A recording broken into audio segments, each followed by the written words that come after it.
kabutihan, katapatan, O God, for your grace and mercy, for your love and compassion, O God. Help us to have a heart that is like you. Humble us, O God, in everything that we do.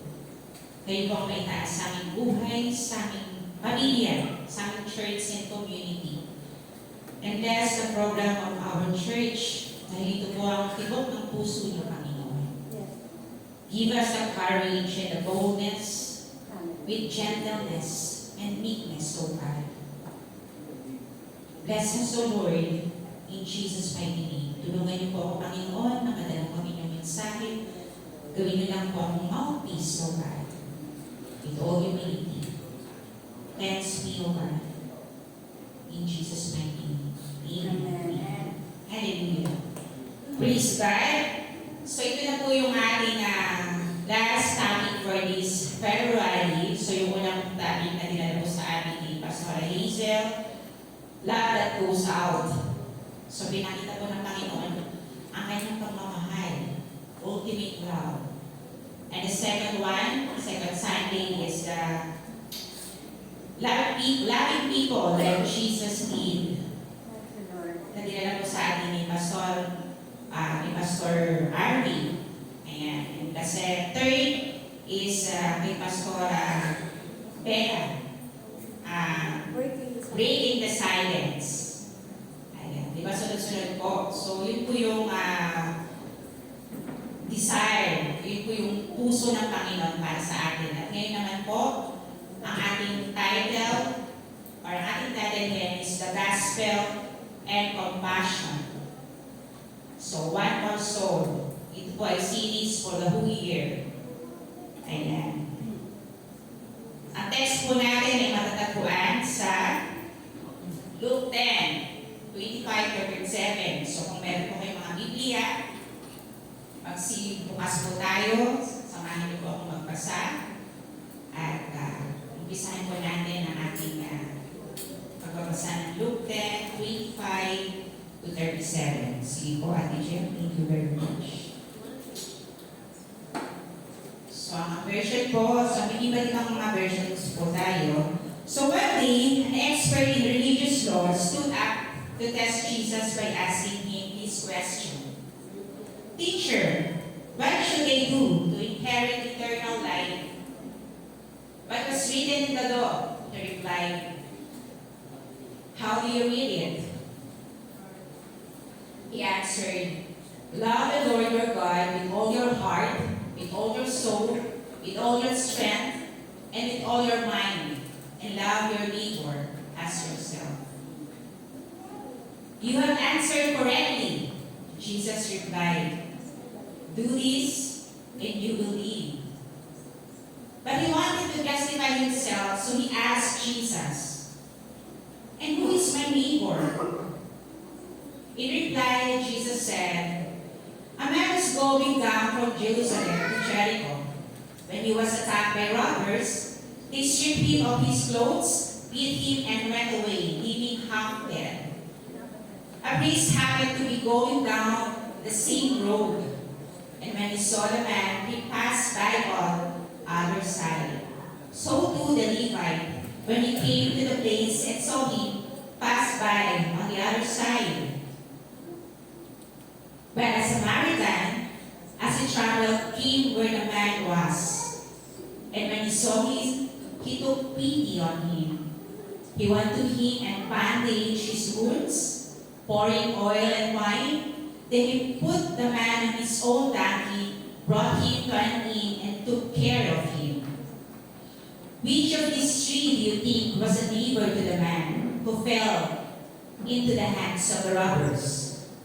The experts in the law replied, the one who had mercy on him. Jesus told him, go and do likewise. Amen. Praise God. Hallelujah.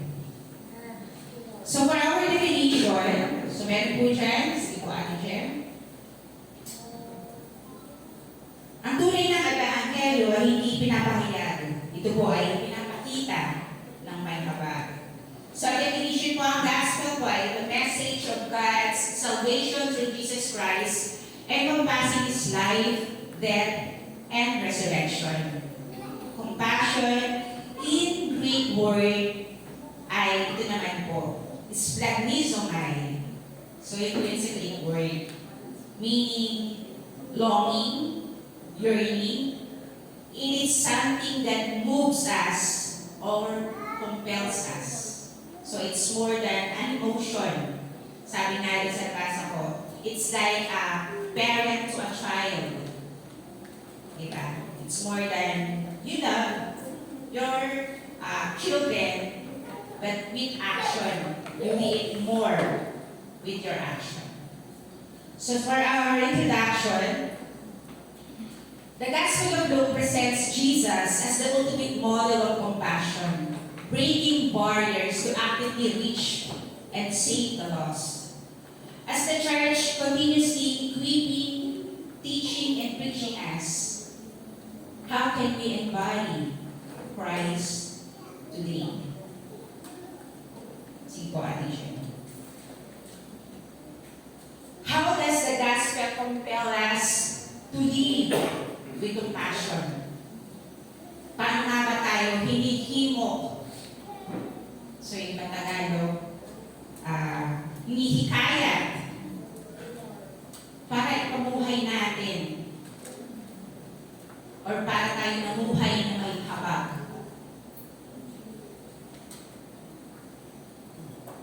Sige po. Una, seeing the need. So yung Luke 10:33, so kung babasahin po natin, but the Samaritan, as he traveled, came where the man was, and when he saw him, he took pity on him. He was moved with compassion. So kung muli natin babalikan yung mga verses po na binasa po natin, a man was going down to Jericho. And he is just not a man. He is a Jew. Half dead. Sugatan, broken. Natatakot siya. Kasi may humarang sa kanyang mga robbers. Inahawat siya, binugbog siya. Kulang na lang talaga pataliw siya. But the Levites came, but passed by. Or the priest, yung una. Nakita niya. Pinunilampasan lang niya. And the Levites too. He too saw the man, but passed by. Ano pong pinapakita sa atin bilang isang church?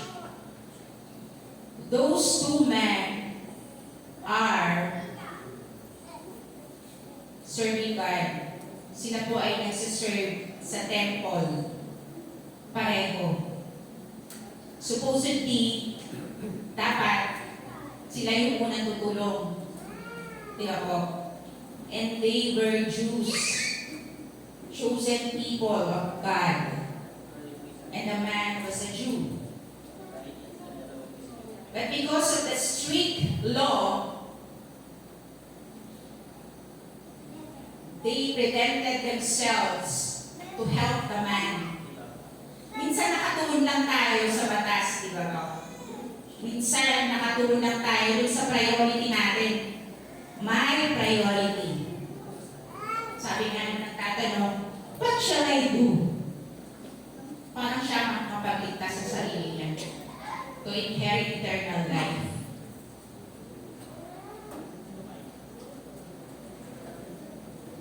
Ano po yung pinagkakabisayan natin na hindi na tayo tumitingin sa pangangailangan ng iba? We're so much busy in ourselves. But the Samaritan, the traveler, pag traveler ka, syempre, pagod ka, di ba? Nagta-travel ka kasi from one place to another. But these two, siguro pupunta lang sila sa templo. Magbibigay ng service to the temple.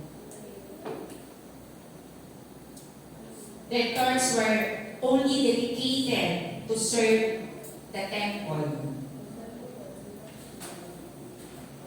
And sometimes, yung puso po natin hindi nabubuksan kung ano ba talaga ang gusto ng Panginoon.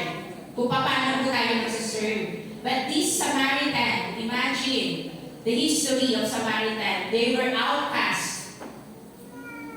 They were in conflict with the Jew.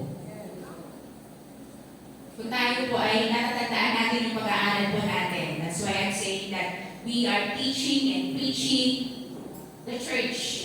Tayo po lahat yun. Kung naaalala po natin. They were in conflict.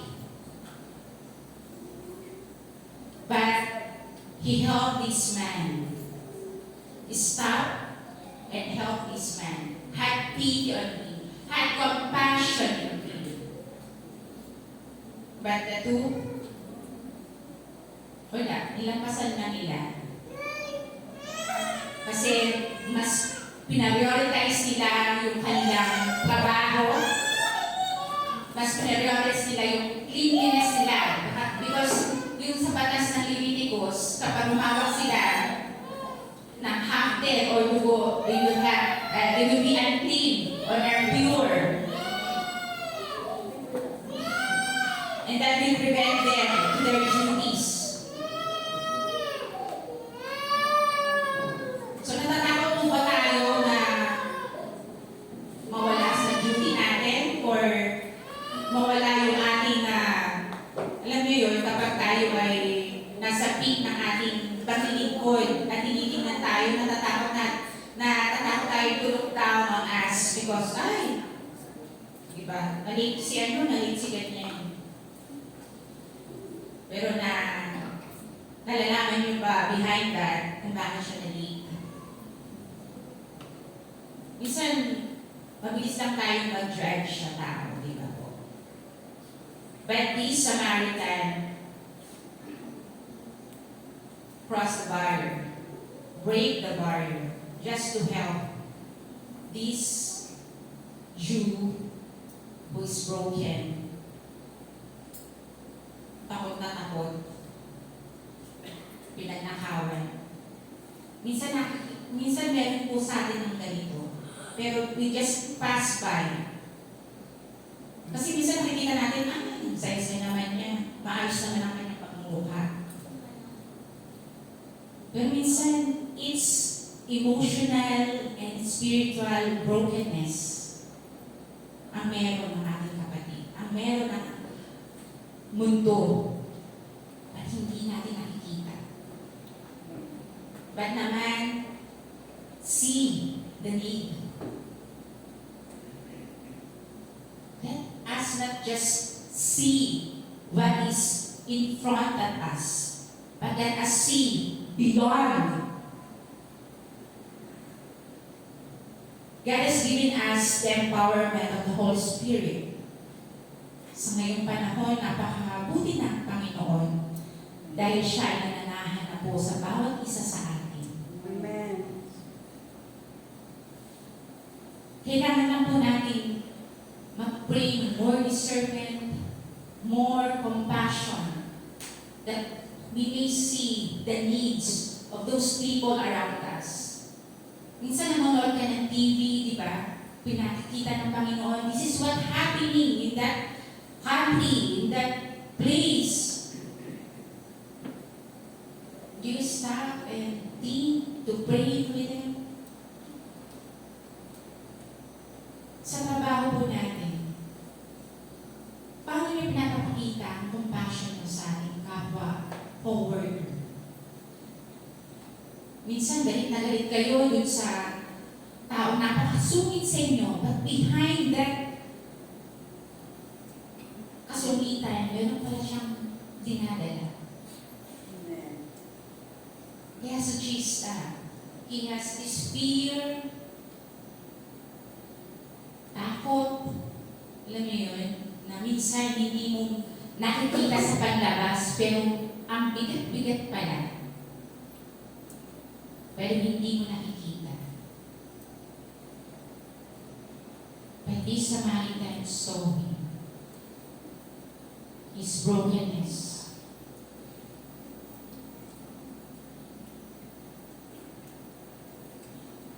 Hallelujah. Minsan ipanalangin po natin ang mga bagay na yun. I-share ko lang po one time, nung ating parade. Yan. Di ba doon po sa Izibo?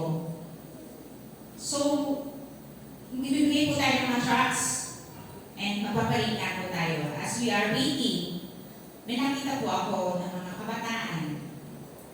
Actually, hindi siya talagang bata na siguro mga 6, 5, hanggang 7. So, ano mo na po sa mga... So, hindi po ako lumapit sa kanila agad. Kasi, I was thinking they were with their parents. Kasi talagang bata pa sila. So, pagtingin ko, paano malaman silang kasama? Kasi gusto ko sanang maglagay ng, ng tarpaulin or nung dala-dala po natin, So, nung nakita ko sila, tinanong ko po sila, sino mga kasama nyo? Sabi mo, hello, hi. Talaga mga 7 or 9 or 10, okay, mga ganyan po. Wala po, sabi nila. Ha? Wala nyo kasama? Eh, syempre, magtatanong ko sa kanila kasi mga bata pa sila. Wala silang kasalang mga adults or parents man lang. Sabi ko, saan kayo? Sabi naman nila, may nagsabi sa kanila na 4 po sila. Sa Covenant. Hindi ako masyadong familiar po sa mga churches dun sa paligid po natin. Sabi ko, sige, pero naririnig ko na din po yun. So sabi ko, sino kasama nyo? Wala po, kami lang. Ha? Kayo lang? Saan kayo nakatira? Sa housing. Pero alam ko malayo yung housing. Malayo. Diba? Malayo. Sabi ko, ha? Parang malayo nun. Bakit punta dito sa mga ganyan? Kasi hindi din kaya nila. Tapos ko, bakit nandito kayo? Bakit wala yung kasama? Sabi kong ganyan. Sabi nila, uuwi na rin po kami. Hindi pa po kami kumakain. So, pagkawalin po kami ko. Dahil lagi po talaga po, time na yun. Pero, alam yung awa ko sa mga bata na, bakit wala pa kayo? Tapos may dumating lalaki. Pinatupan ako. Isang adult na lalaki. Na biglang tumango yung bata. Yung ganyan. Tumanin siya. Nagkaroon na po ako ng kutob. Natakot sa mga bata. So, nung po yung lalaki doon sa likodan nila. So, hindi ko kilala nila yung lalaki. Sa ganyan sila. Tapos binigyan ko sila, before that, binigyan ko na po sila ng tracts. So, binabasaan ko sila ng tracts. God loved us so much, pero pag nagkakasala tayo, kasi English yung tracts eh. So, habang pinapasa ko sa kanila, in-explain ko sa kanila na Tagalog, nakakasala tayo kapag sumasagot kami ng mga bata. Pero sisinungaling ko, yun tama, okay, tama yan. Kapag ko sumasagot sa bulang mo, tama, very good, sabi ko ganyan. Pero there's fear in my heart na, bakit sila lang? Bakit itong mga bata lang na ito? And then, it came to my mind na, baka may iba. Alam niyo po na yung mga bata ginagamit sa sex, sa king. Tapos yung bata na isa sinabi na, si kasama ba di? Pwede naanap ko na. Panginoon. So, pinag-pray ko silang 4. Andun yung lalaki sa likod. Nilaksan ko talaga po ang prayer ko para manigitin yung lalaki. That God will cover them, lead them, yung mga parents nila, alagaan sila, huwag silang pabayaan. Alam niyo na, naawa talaga ako sa kanila. Kasi, alam niyo yun, wala silang leader, wala silang shepherd.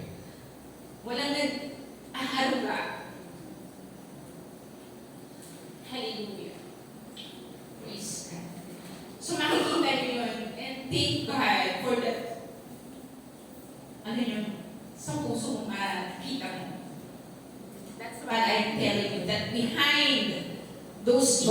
usap ng mga bata, meron pa lang nangyayari hindi maganda. Di ba po? Hallelujah. Sige, teacher. So you need, sabi doon, regardless of the background.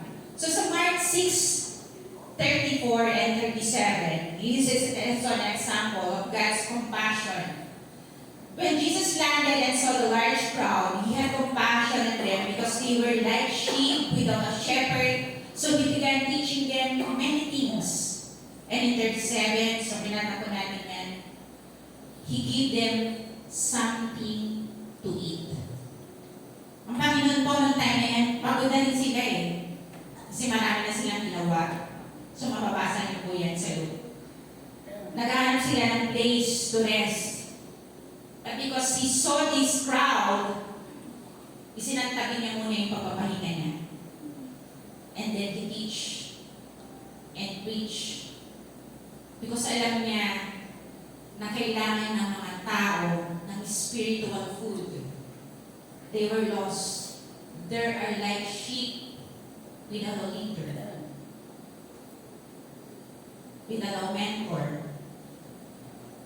Sa panahon natin, sana makita po natin yun sa mga taong nasa labas. Na hindi lang po tayo nagsasaya as a church, but let us have a heart for others na makita natin beyond that face, beyond that smile that needs the compassion of God. And after that, he picked it. And the miracle happens. 7 loaves of bread and 2 fishes.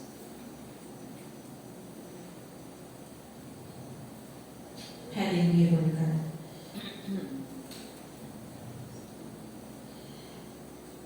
Does our eyes limit what we see? Does our church needs see the needs of others, or are we limited here in the church? Does our finances limited us of the figure that we see? Nalilimitahan po ba tayo sa kakayahan ng Panginoon? Ano sabi ng Panginoon? Go and make disciples. Go then and make disciples. Wala nang po sinabi, go, dahil ito, dahil nyo yan, kailangan ganito kayo, kailangan ganito. May sinabi po ba doon? Kailangan ganito ang pera nyo? Kailangan ganitong kalaki ang naipon nyo for the church to mobilize? Kailangan ganitong kalaki ang pera nyo para makapagbigay kayo?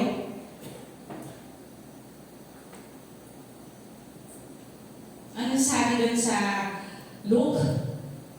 Panginoon, hindi namin mapalayas sa demonyo. Magalit ang Panginoon. Oh, how little faith we have. Hindi lang po sa pagpapalayas sa demonyo, but the faith that we have that God is our infinite God. That He will sustain everything that we need. The need, the urgent need. Makakagusto lang po natin yung mga wants natin. Pero yung mga needs, sinasantabi. Kasi ito yung gusto natin. Gusto natin. Hindi gusto ng Panginoon. Hallelujah. And 2, Ate Jem, serving without condition. Luke 10:34, he went to him, bandage his wounds, pouring oil and wine. Biruin niyo. Nilapitan niya, hindi lang basta nilapitan, he bandages him, he poured oil pong ginawa sa atin ng Panginoon? We were broken, helpless. Ano pa? Problematic. Minsan nga, minasabihan pa. Nagdalawang isip pa ang Panginoon para abutin tayo. Nagbigay pa siya ng kondisyon na kailangan maging mabuti ka muna. Kailangan lumapit ka muna.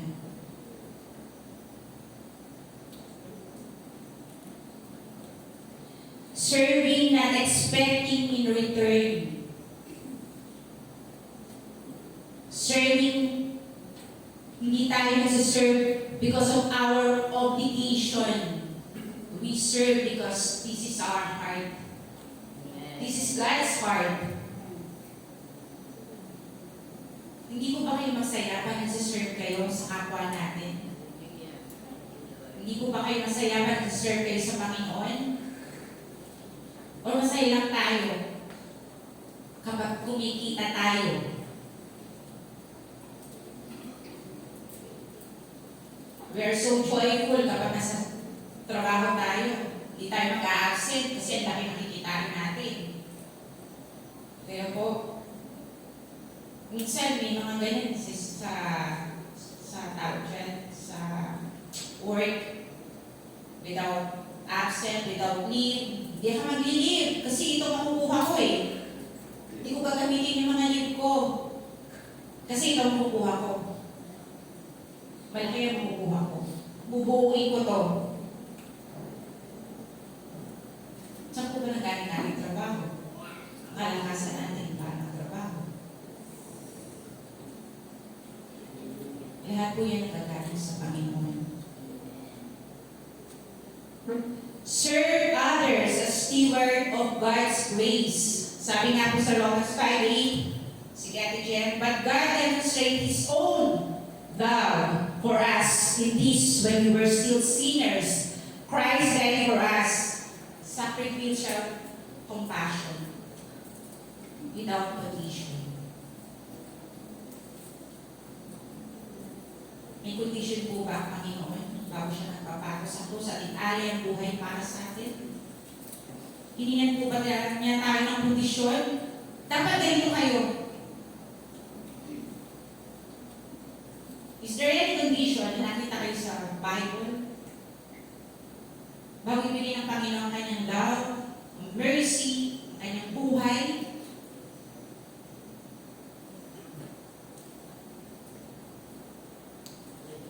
The Samaritan, despite of their conflict, helped the Jew without question or any other hesitation.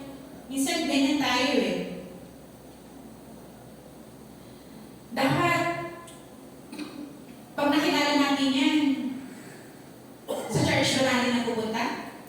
Dapat sa church natin. Condition. Dapat sa church natin, di ba sabi natin? May kondisyon. Pag sinala natin yan, dapat sa church natin yan. Oo nga naman, kasi dadami tayo. Quantity. Saan ako magsaserve pag may work na ako? May kondisyon.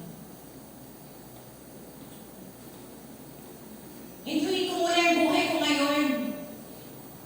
Habang bata pa ako. Tapos, pag matanda na ako eh. Dahil may kondisyon. Narinig niyo ba ang Panginoon Jesus na binigyan kayo ng kondisyon nung He died on the cross for us?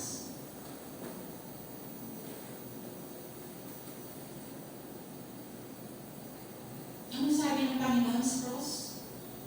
Father, forgive them, for they do not what they do. Compassion. Nahihirapan na siya, tayo pa rin ang iniisip niya.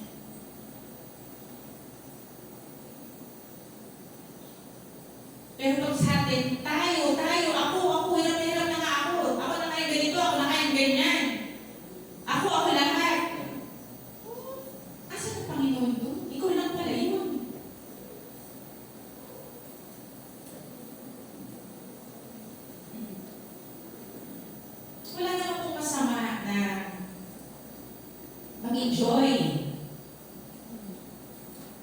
Wala namang po masama na mag-ipon, magkaroon ng pera. Put God on your plans. Put God kung paano nyo iniipon yung pera nyo.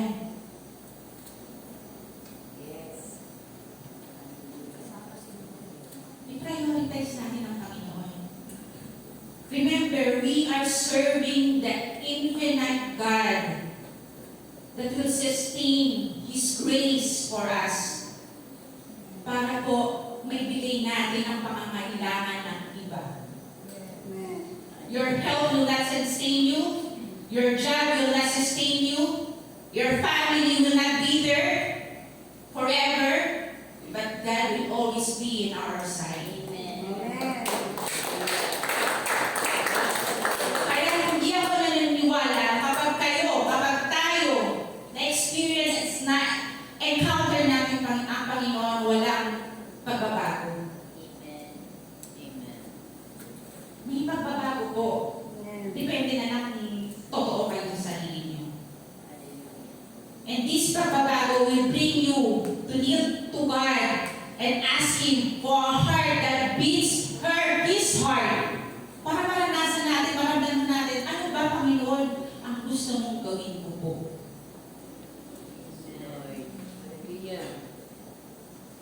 Because sometimes it's all about us.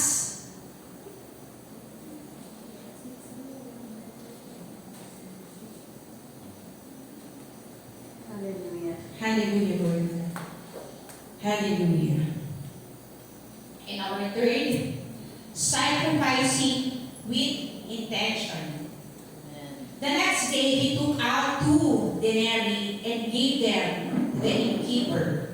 Luke 10:35. Hindi mo madaling tumulong. It will take time. It will take your effort. It will take your money. Minsan yung kalakasan mo pa, ibibigay mo talaga. It's a sacrifice for the Lord. Next day, Samaritan came back. Yung Samaritan po, muling bumalik. Tayo ba, pag minakasyaran, bumabalik ba tayo? Do we still pray for them? Do we follow up them?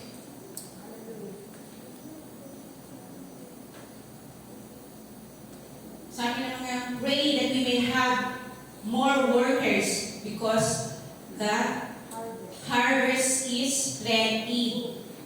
Kaya nangyayari, marami ng plenty harvest, di naman tayo makakapag-follow up after.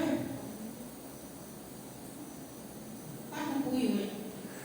And this Samaritan, bumalik siya, nagbigay ng denari, ng pera, at kung may kulang pa, dadagdagan ko pa.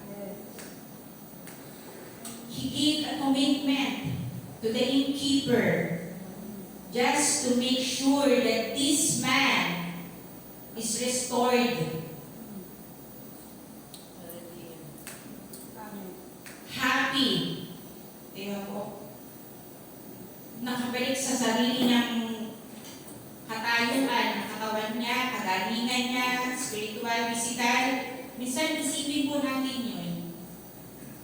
Hindi lang po pinapakita natin na, hi, hello, kamusta kayo? Pero hindi natin nabibigay yung needs because we are limiting ourselves, we are limiting the church, and we are limiting God. When we are limiting the church, we are limiting God of what He can do. Kailangan po meron tayong intention. Bakit natin ginagawa yun? Because we want them to know God and to be seen and to be restored.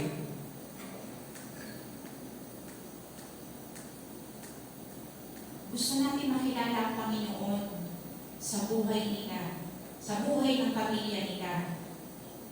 Pero paano? When we are limiting the church, when we are limiting ourselves, kasi pagod na ako eh. Nakakapagod naman po talaga. Pero may invitation pa rin naman po ang Panginoon. Come to me, all of you who are heavy burdened, and I will give you rest. Minsan po kasi ang pagpapahinga, hindi natin matatagpuan sa bahay o sa mga magandang kama o sa magandang lugar. Nasa Panginoon lang po ang tunay na pagpapahinga natin. Kung saan na-nourish ang ating katawan, ang ating isipan, at kung saan dumadayoy ang kabutihan sa iba. Hindi lang lagi kabutihan para sa atin.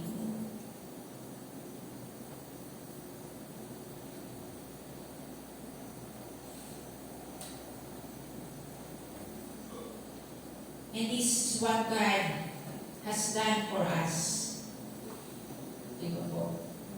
Kung naranasan natin ang Panginoon, let's be overflowing. Let's be overflowing of our grace. Yung grace ng Panginoon na napunta sa atin, ibahagi natin sa Panginoon with compassion. Sa iba, with compassion. Hallelujah. Amen. And for the conclusion, ayan, tapos na po tayo.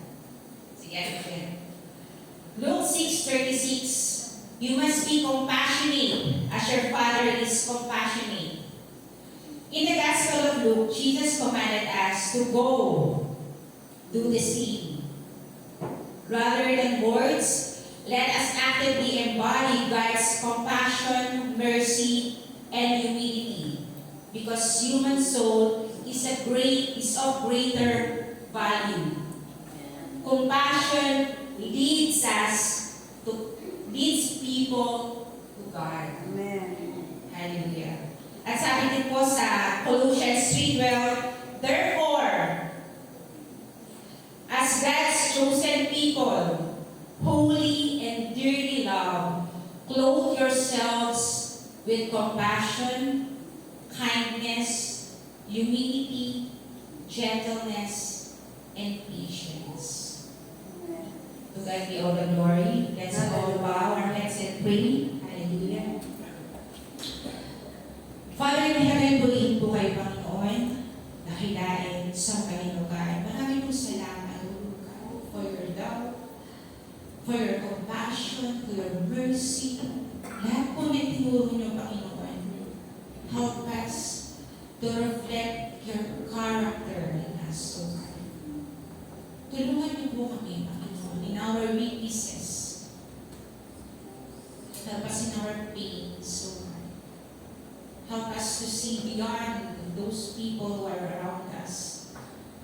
Help us to see, O God, ang mga dinadala nila, mga kabigatan na meron sila, their brokenness, O God, the lost, O Lord.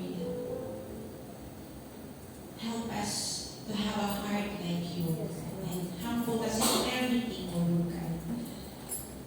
Sa iyo po ang mataas na papuri, Panginoon. Wala po pang ibang masasabi sa inyong kabutihan. Wala po kami ibang, hallelujah, maibibigay, Panginoon, sa inyo. Napakabuti mo, God. We pray, O God, empower the church, Lord. Bless the church, bless your people, Lord, and help us to do your will, Lord. With all compassion and humility and obedience and faithfulness to you. Maraming salamat, Ama. Maraming salamat, aming Panginoon Jesus. Thank you, our Holy Spirit, that you are leading us and guiding us as we are going through this